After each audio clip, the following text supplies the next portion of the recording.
Hello and welcome back to the Nordic Takedown. You're listening to episode 73, and today we're going to talk all about the Galactic Championship. Today is July 24th, and tomorrow it's all breaking down. If you're in Scandinavia, it's going to be 6:30 p.m. The stream starting. We'll go and put the streams in the show notes, but today I'm not alone. I'm joined by Pontus.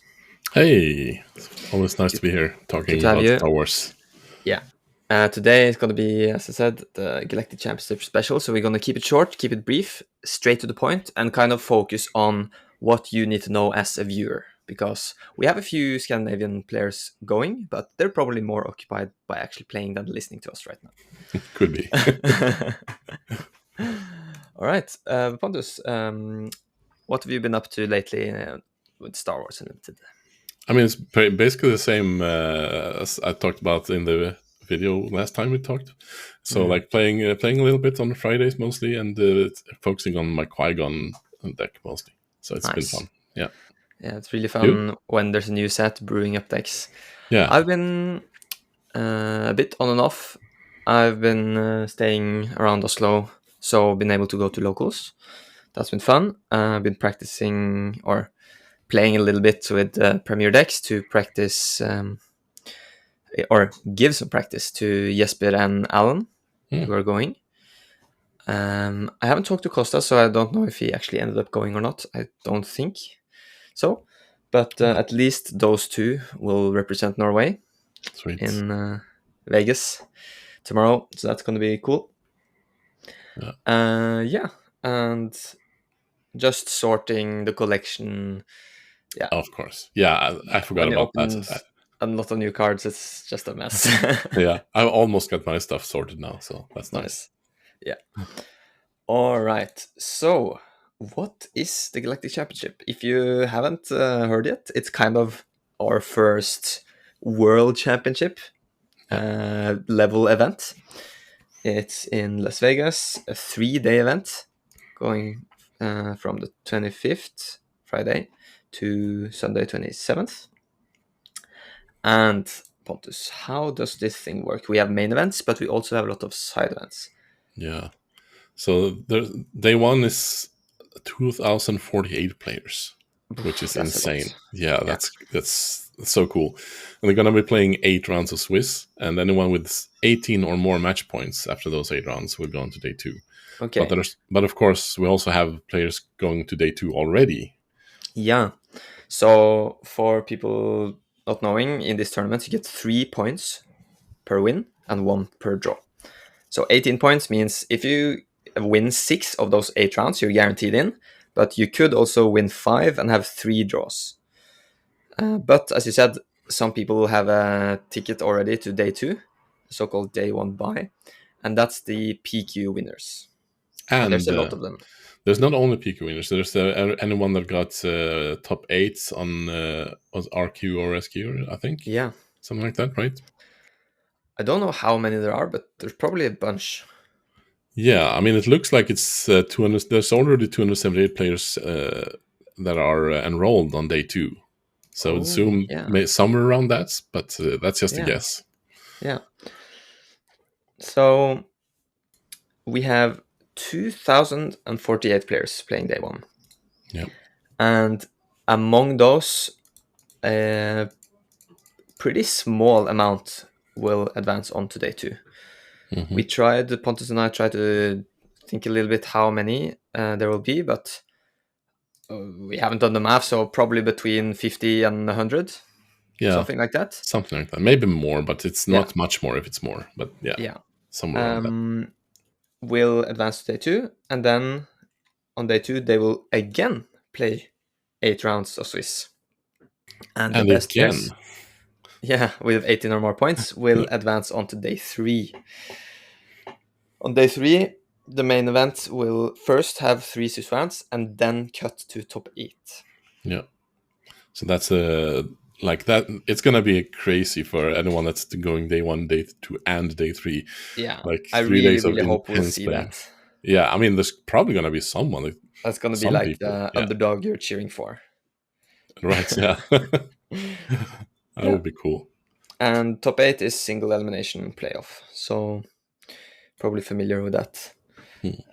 So yeah, it's going to be really exciting to follow the main event. There will be streams directly from FFG every day.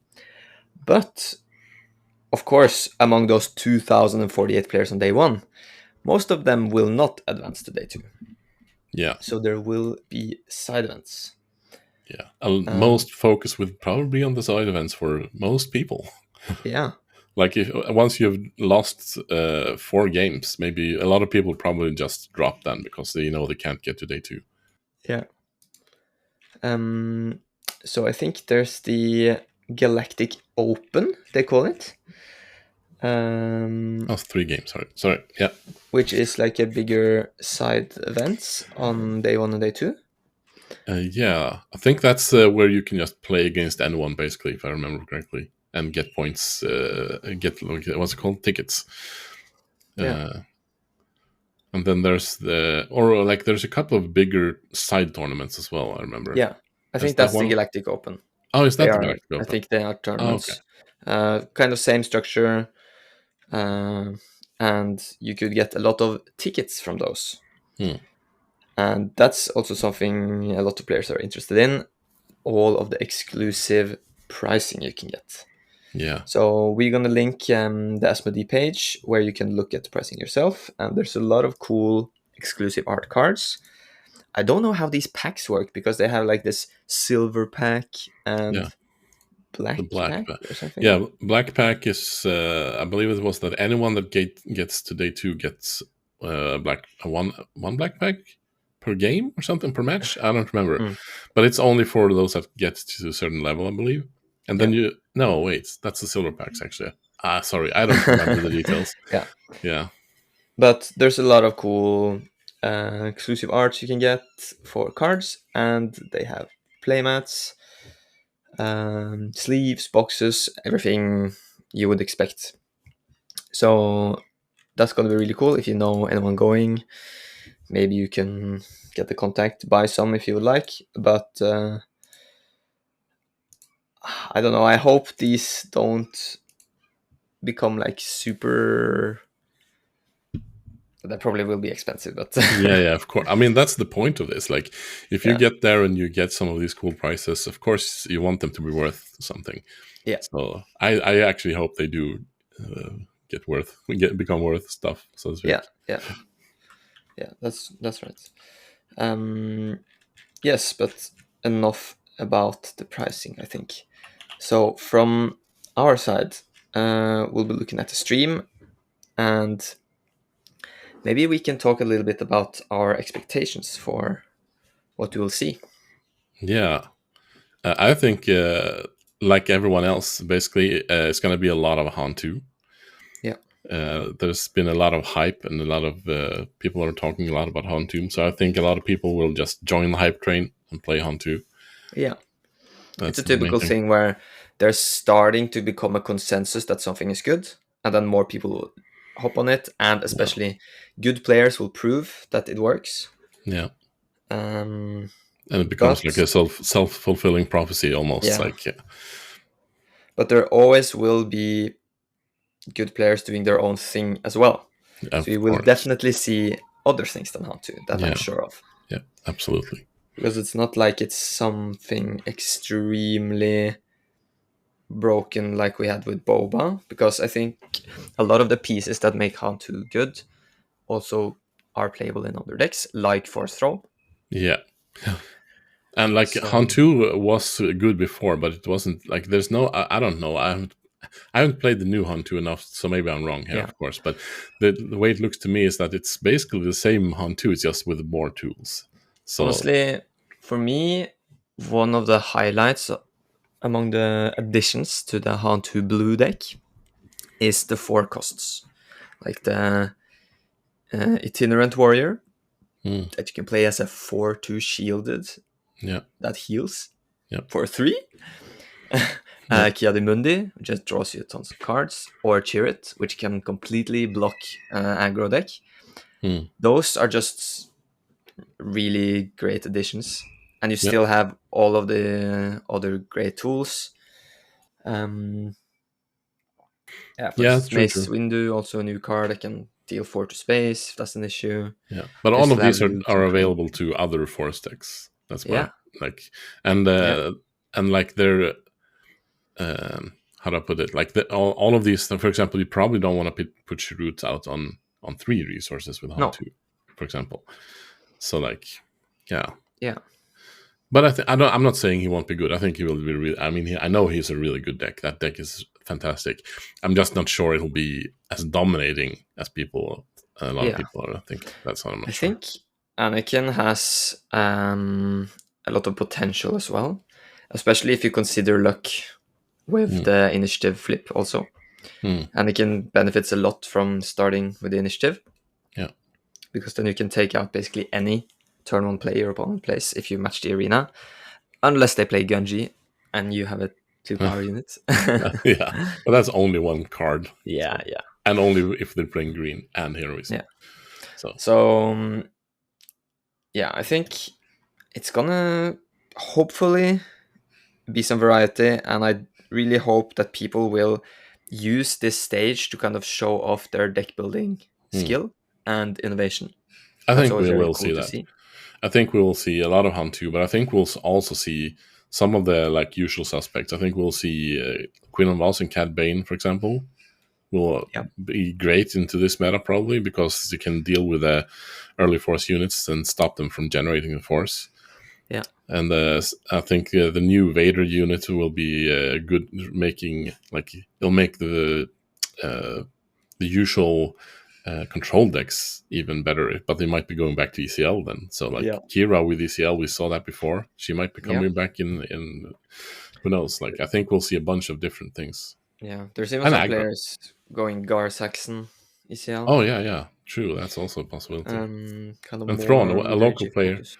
a local player here has been playing a Thrawn ECL, and Yeah, that's a really cool deck. He's been winning a lot with that deck. So nice. That's cool. Yeah, so stay tuned. I hope that the stream will kind of highlight some different decks and not yeah, only show top tables and a lot yeah. of Hans. The And, stream will be so boring if we only see like, oh, another Han 2 versus Han 2. yeah, and I think they will. They know that people want to see some different stuff. Yeah. So that's gonna be great. And yeah, Mother Talcin is another red force deck I'll probably Yeah, see. that's true. She's interesting. She's also got the potential of dealing with these early force units, especially against, well, maybe not especially, but she against Han 2, which tend to like not have as many HP always. Yeah, Then it might be even easier for her to deal with those. So yeah, and yeah. of course she can play with Power of the Dark Side to deal with anything, And force lightning. and Force Lightning, sure, yeah, yeah, That's a new cool. and Force Throw. Yeah, yeah, yeah. That's the main Yeah. argument. Yeah. So that's a little bit about the decks. What about players going? Do we have? We have. A I mean, little before we bit. go to that, maybe we should Yeah. talk a little bit more about Force Throw because it's been talked about a lot, and Yeah. just like talk about it. A lot of people are worried about Force Throw, Yeah. and I think rightfully so, but maybe not. I don't know. It's hard to know until we see it in action. I mean, there are Yeah. ways to deal with Force Throw, and you do have to set it up. It's not. I mean, it's easier to set it up with all the new cheap, good Force units, Yeah. but you still have to do that. So Yeah. I don't know. What do you think? Do you think it is? Do you think it should be suspended, or what's your opinion? I don't know about suspension. I think it could make meta more interesting because it will force players to look a bit broader than just decks that have aggression, because Yeah, it's a very strong card. So it could be the right choice because it will make meta more interesting and more fun, and players in general will be more happy about it. But I think there are definitely ways around it. Like, yeah, it's a bit of a stretch now, but when I played Han 1 green, I like to main deck some salvages yeah, because they're zero cost cards. So when you're facing Quinlan or other force throw decks, you can keep that in your hand and not resource it, along with something like an R2 that costs only 1. So you can kind of make yourself a bit more resistant to it. Yeah. And remember, when they're spending an action and a resource for throwing you, they're also spending a card. Yeah. So yes, you're discarding a card, but they're also spent another card. So maybe they're playing 2 cards in a turn at that point. Yeah. Yeah, exactly. Yeah, and I think the only issue is that if you're playing a deck where you don't have that extra card, so like you can't keep like a 0 cost card in your hand because like you need to use all of your cards, then you're gonna have a huge issue. But yeah, I think it's a matter of designing your deck around that. Yeah, I agree. And definitely your resourcing, because Yeah, if you don't consider it and you just plan your curve for the future, you will often keep expensive cards. yeah. Like, oh, this Luke is going to be so great, but it doesn't matter if it gets force thrown. Then No. you rather want a cheap one, and you're not going to play it. But Yeah. Again, if you're playing against a force deck that is aggression based, you probably want to make sure to keep a cheap card as long as it's humanly possible.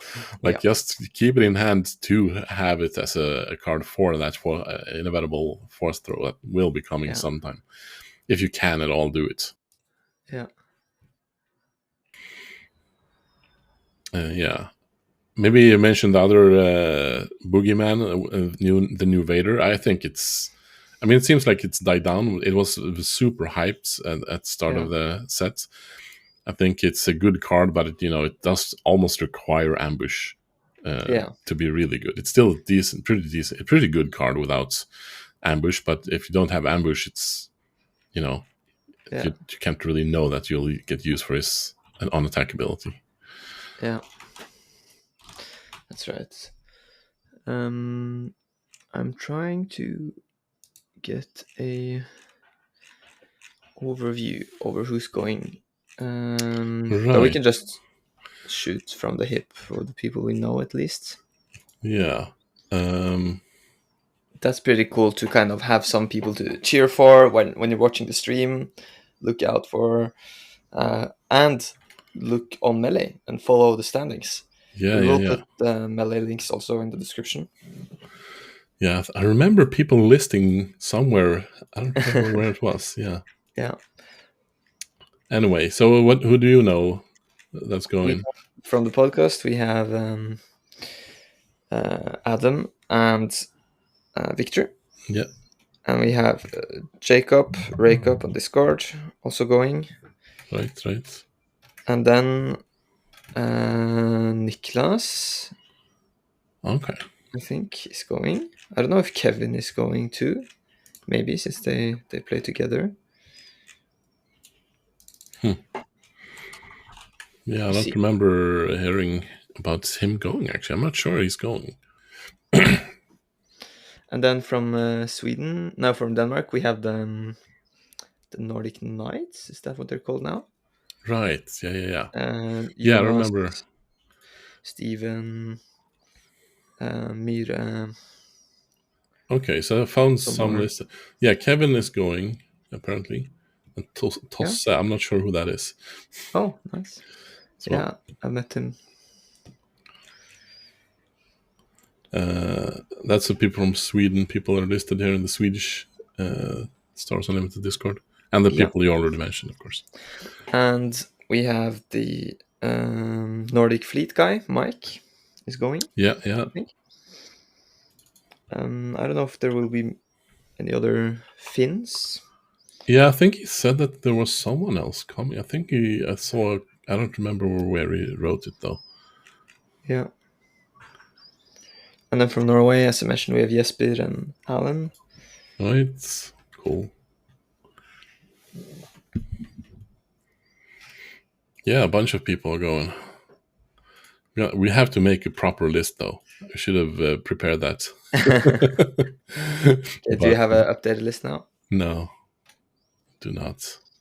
Okay, but we can make one and compile it in the Discord, and that will give you guys an incentive to join the Discord if you haven't already.